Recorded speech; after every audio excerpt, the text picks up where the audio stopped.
Well, this internship is unique in that it really gives any student an opportunity to see if horticulture is for them.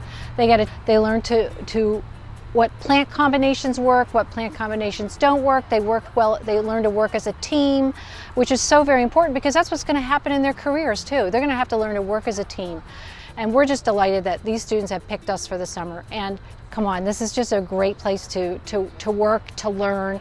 And it's just so much fun seeing these guys who don't know each other, get to know each other, laugh, giggle as they're all sweating and, sweat equity and learning together. So it's just been a great experience for us, and we hope so for them too. About a year ago, I don't think I would have been here. I thought I was going to be doing something with math or student teaching, but I had a course with Sue Barton, and she actually told me that I should try it out. I really enjoyed her class, so I thought, why not? I think the area that I'm most proud of, the plots outside the Fisher greenhouse.